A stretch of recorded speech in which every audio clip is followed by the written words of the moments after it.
आइए फ्रेंड्स, अब हम लोग क्वेश्चन नंबर 8 से स्टार्ट करते हैं बनाना।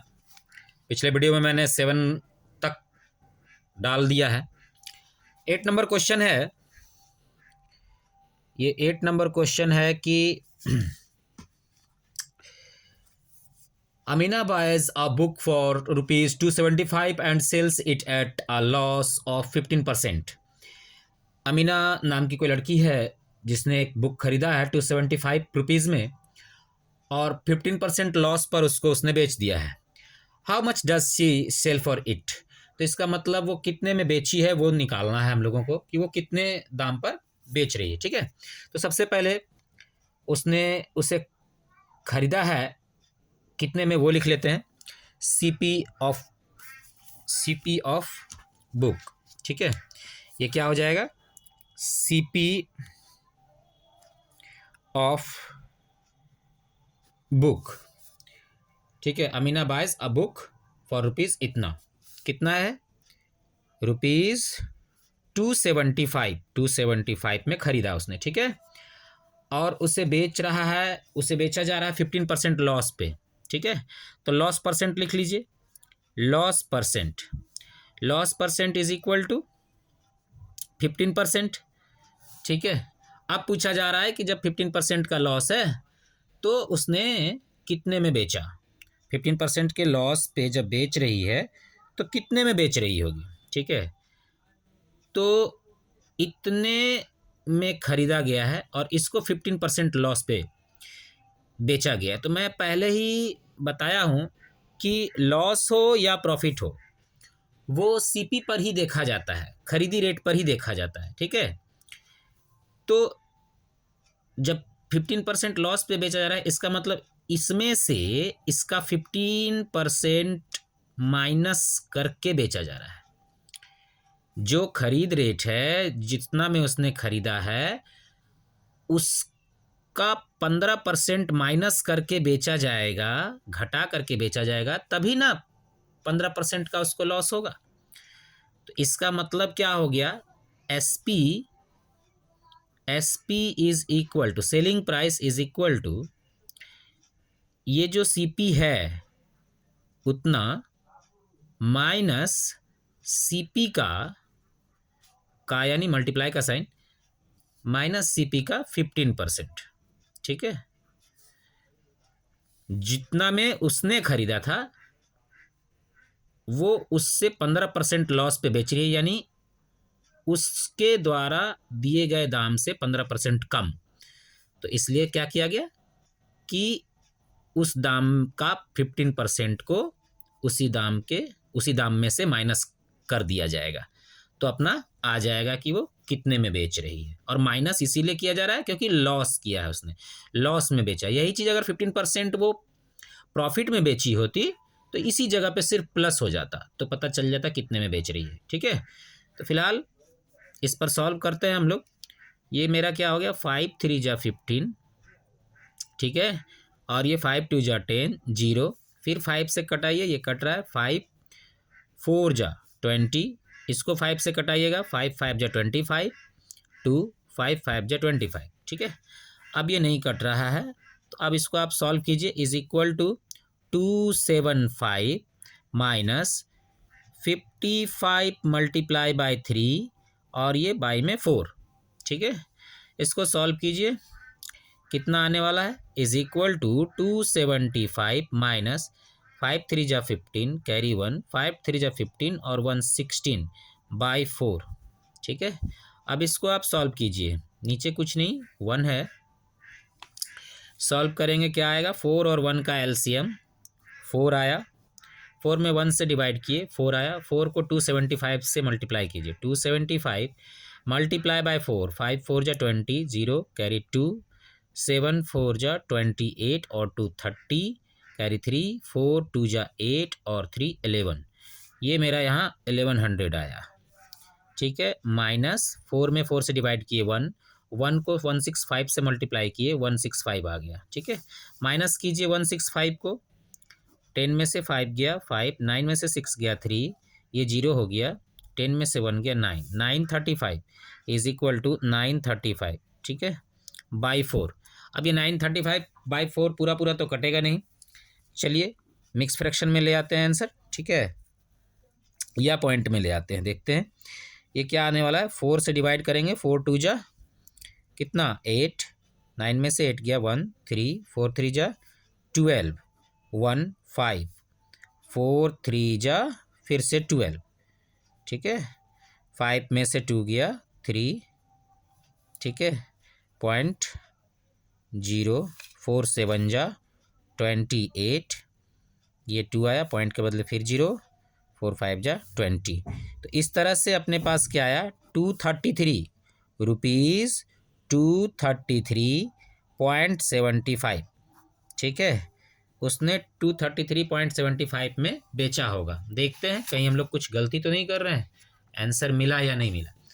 क्वेश्चन नंबर 8 है, यस 233.75 है, ठीक है, इतने रुपए में उसने बेचा है, ठीक है। चलिए बढ़ते हैं नेक्स्ट क्वेश्चन की तरफ। क्वेश्चन नंबर है 9, ठीक है, 9 नंबर क्वेश्चन। इसमें कह रहा है find the amount to be paid at the end of 3 years in each case. सभी केस में 3 ईयर के एंड में कितना अमाउंट पेड करना पड़ेगा। तो सबसे पहले समझिए कि अमाउंट होता क्या है। अमाउंट हमारा जो होता है वो होता है अमाउंट इज इक्वल टू होता है आपने जितना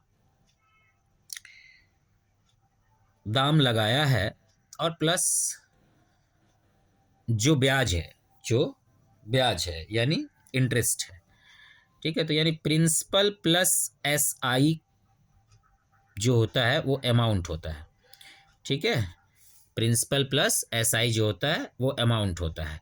प्रिंसिपल को हिंदी में मूलधन कहते हैं और SI को हिंदी में सिंपल इंटरेस्ट इंग्लिश में कहते हैं और हिंदी में क्या कहते हैं, साधारण ब्याज। तो जब प्रिंसिपल में SI जुट जाएगा तो वो अमाउंट बन जाएगा। अमाउंट को A से डिनोट करते हैं, ठीक है।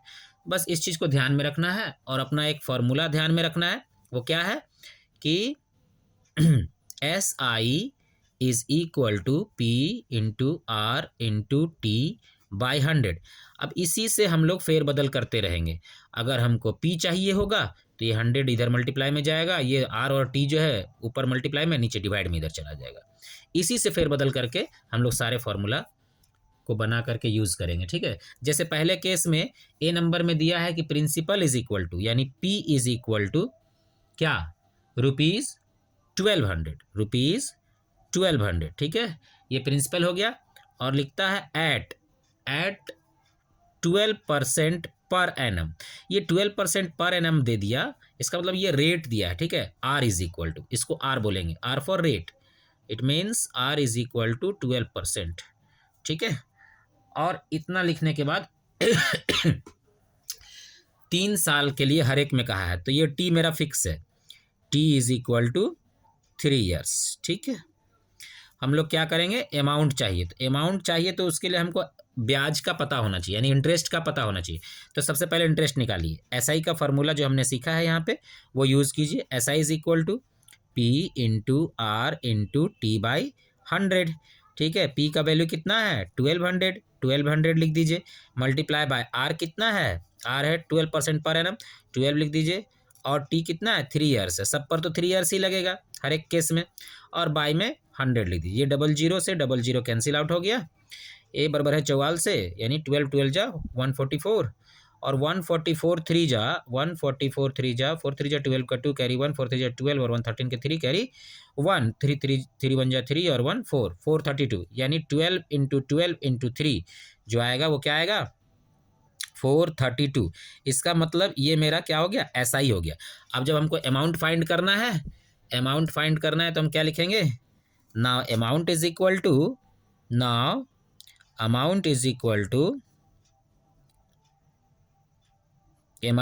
टू मैंने क्या बताया, प्रिंसिपल प्लस SI, ठीक है।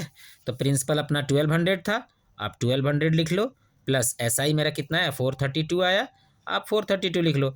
दोनों को ऐड करके क्या होगा 1200 और 400 1632 यानी अमाउंट जो होगा वो 1632 का होगा पहले केस में, ठीक है। चलिए देख लेते हैं क्या ये सही है। ये 1632 आया अमाउंट, बिल्कुल सही है। ठीक है, 1632, ये 1200 plus 432 is equal to 1632। Okay, चलिए आइए बी नंबर में, बी नंबर में आते हैं। बी नंबर में इसका सवाल है principal. B number, principal is equal to कितना है? प्रिंसिपल, प्रिंसिपल है 7500 रुपीज, 7500। ठीक है, एट लिख दिया, यानी अब वो रेट देगा। ठीक है, 5% पर एनम, 5% पर एनम। ठीक है, तो इसमें हम लोग क्या करेंगे, आर इज इक्वल टू लिखेंगे 5% पर एनम, है ना। और इसके लिए टी क्या लिखेंगे? टी तो अपना फिक्स है, क्वेश्चन में बताया हुआ है कि हर एक केस में 3 साल के लिए निकालना है। ठीक है, तो 3 ईयर्स, 3 ईयर्स। ठीक है, अब फिर से आप हमको अगर अमाउंट निकालना है तो आप एस आई की जानकारी होनी चाहिए।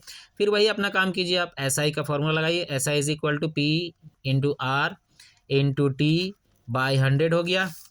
अब पी के जगह पे आप क्या लिखिएगा? 7500। सॉल्व कीजिए इसको, 7500 हो गया। आर के लिए क्या यूज़ करेंगे? 5 यूज़ करेंगे।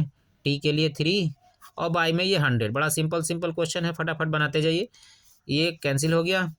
अब ये 5 3 जा 15 इंटू 75, 75 मल्टीप्लाई बाय 15, इसको सॉल्व कीजिए। 75 मल्टीप्लाई बाय 15, तो 15 से मल्टीप्लाई होगा तो कितना होगा? 15 5 जा 75, और उसके बाद इसको इससे मल्टीप्लाई कीजिएगा तो 135, नहीं 105, हाँ 105।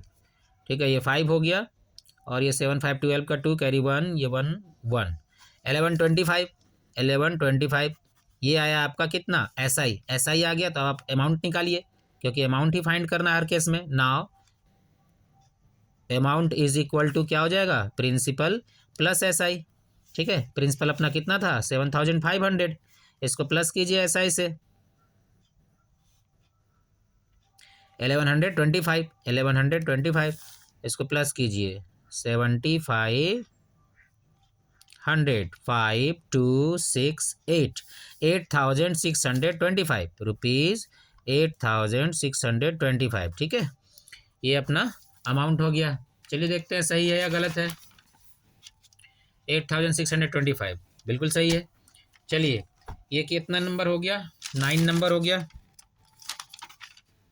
और 8 नंबर भी हम लोगों ने बना लिया है, 9 भी बना लिया। अब 10 बनाते हैं।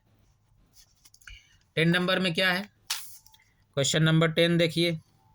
10 में लिखा है what rate gives, what rate gives rupees इतना 280 as interest, 280 as interest on a sum of rupees इतना, यानी 56,000 इन 2 ईयर्स। देखिए, ऐसे क्वेश्चंस में सबसे पहले आपको ये आइडेंटिफाई करना बड़ा ही ज़रूरी हो जाता है कि कौन सा जो वैल्यू है वो क्या चीज़ है, किस चीज़ का वैल्यू है। जैसे 280 दिया है रुपीज़, ठीक है, फिर उसके बाद लिखा है 56,000, है ना। तो ये सब क्या क्या चीज़ है? तो सबसे पहले जो पहचान में आ रहा है, जैसे सबसे फर्स्ट आइटम इसमें लिखा है what rate gives, what rate gives rupees 280 as interest. देखिए, एज इंटरेस्ट कहने का मतलब क्या हुआ? एज इंटरेस्ट कहने का मतलब क्या है?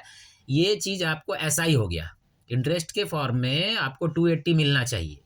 ठीक है, तो इसका मतलब ये क्या है? ये इंटरेस्ट हो गया। आप इसको ऐसा ही लिखिए, ऐसा इज इक्वल, सबसे पहले यही आइडेंटिफाई करना जरूरी है। ठीक है, तो S I is equal to आपका क्या हो गया? 280, बिकॉज ये इंटरेस्ट के फॉर्म में मिल रहा है। तो इंटरेस्ट के फॉर्म में कौन मिलेगा? एस आई ही मिलेगा। ठीक है, तो ऐसा ही लिखे। अब लिखा है व्हाट रेट, व्हाट रेट मतलब दर क्या चाहिए, रेट क्या होगा।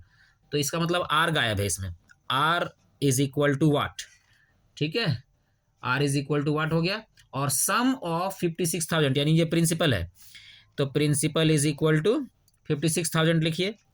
एकदम पहचानते चले जाइए और लिखते चले जाइए। 56,000 हो गया, और इन 2 ईयर्स, यानी टाइम हो गया, ये time is equal to 2 years. सारा चीज़ पहचान के हम लोग लिख लिए। अब इसमें रेट चाहिए, तो अभी मैंने क्या बताया था, वही फार्मूला लगाएंगे, एसआई वाला ही फार्मूला लगाएंगे, लेकिन रेट चाहिए ना, तो रेट को आप सेपरेट कीजिए। कैसे आप फार्मूला जनरेट कीजिएगा उस चीज़ को समझिए। अपने पास फार्मूला क्या है? एकलौता फार्मूला है अभी अपने पास, क्या? S I is equal to P into R into T by 100।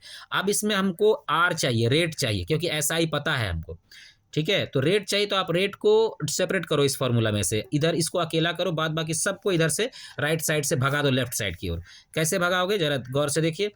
SI ये 100 जो है डिवाइड में है, इक्वल के इस साइड डिवाइड में है, इधर आएगा ये मल्टीप्लाई में हो जाएगा, ठीक है। और R को उधर हम लोगों को अकेला छोड़ना है, तो R को आप उधर छोड़ दो। ये T और ये P आपस में सारे मल्टीप्लाई में है, ये सारे इधर आके डिवाइड में हो जाएंगे।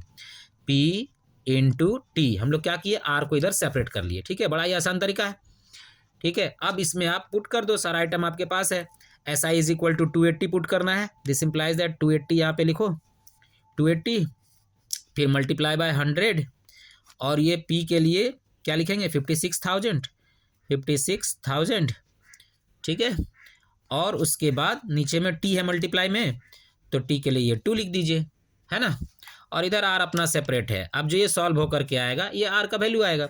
सॉल्व कीजिए, 1 0 2 0 1 0 2 0 कैंसिल हो गया, ये 1 0 से ये 1 0 कैंसिल हो गया, 28 1 जा 28, 28 2 जा 56, ये 2 टाइम्स में आ गया। अब ऊपर में तो कुछ बचा नहीं, ऊपर में सिर्फ 1 इंटू 1 है, दिस इम्प्लाइज दैट अब आप लिख सकते हो 1 मल्टीप्लाई बाय 1 बाय ये 2 multiply by 2, 2 multiply by 2 is equal to R, this implies that 1 multiply by 1 is equal to 1 और 2 multiply by 2 is equal to 4, 1/4 है ना। R जो है मेरा 1/4% है, 1/4%। अब ये 1/4 को अगर पॉइंट में चाहिए तो पॉइंट में भी ले सकते हैं, और नहीं तो पहले एक बार आंसर देख लेते हैं सही बन रहा है कि नहीं, ठीक है। ये क्वेश्चन नंबर है 10, ये 0.25 लिखा है आंसर, इसका मतलब इसको डिवाइड किया गया है, ठीक है। आप 1 को डिवाइड कर लो, 1 में 4 से डिवाइड कर लो आप, ठीक है। कैसे करोगे, ये 1 लिखे, कहाँ लिखे, इधर लिखे हैं, ठीक है। ये 1 लिखे, इसमें 4 से डिवाइड करना है। ये देखिए ये छोटा नंबर है, एक बार में भी लगाएंगे तो नहीं लगेगा, ठीक है। तो आप इसको क्या करो, 0 टाइम्स में लगाओ, 0 आया, 1 में से 0 गया 1.0, ये 4 2 जा 8, 2 आया, पॉइंट के बदले फिर 0, 4 5 जा 20, ये पूरा पूरा कैंसिल हो गया। तो इस तरह से अपना क्या आया, this implies that R is equal to 0.25, R is equal to 0.25%, ठीक है। इस तरह से हम लोगों ने क्या निकाल लिया, ये रेट निकाल लिया कि किस रेट से 280 रुपीज़ एज ए इंटरेस्ट होगा 56,000 का 2 ईयर्स में, ठीक है। चलिए और आगे बढ़ते हैं। 11 नंबर सवाल में देखिए क्या है।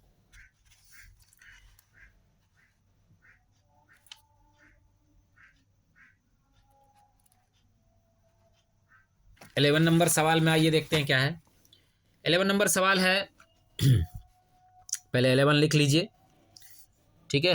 11 नंबर सवाल में if Meena gives an interest, अगर मीना को इंटरेस्ट दे रही है ऑफ ₹45 फॉर 1 ईयर एट 9% पर एनम, ठीक है।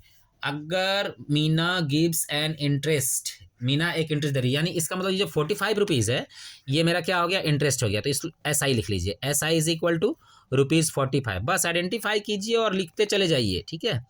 ये 45 हो गया फॉर 1 ईयर, 1 ईयर यानी टाइम हो गया 1 year, time is equal to 1 year, ठीक है। ये भी हो गया, टाइम भी पता चल गया हमको। फिर लिखा गया है एट 9% रेट पर एनम, तो इसका मतलब R इज इक्वल टू मेरा क्या हो गया 9%, ठीक है, पर एनम, ठीक है। What is the sum of she has borrowed, इसका मतलब उसने कितना पैसा उधार या कर्ज लिया था जिसका कि इंटरेस्ट उसने दिया है 45 रुपीज़ 1 ईयर में, किस रेट से, 9% के रेट से। तो इसका मतलब पूछा जा रहा है कि प्रिंसिपल क्या होगा, ठीक है। आप डायरेक्ट लिखो यहाँ principal is equal to what, फिर वही अपना इकलौता फॉर्मूला समझेंगे हम लोग। क्या कैसे समझेंगे, SI is equal to P multiply by R into T by 100। अब इस बार हमको क्या चाहिए, इस बार हमको P चाहिए, तो इस बार हम लोग P को सेपरेट करेंगे। इससे पिछले क्वेश्चन में हम लोगों को R चाहिए था, इससे पिछले क्वेश्चन में हम लोग को R चाहिए था, तो हम लोगों ने क्या किया था, R को सेपरेट किया था। इस बार हम लोग सेम रूल से P को सेपरेट कर लेंगे, अपना फॉर्मूला तैयार हो जाएगा।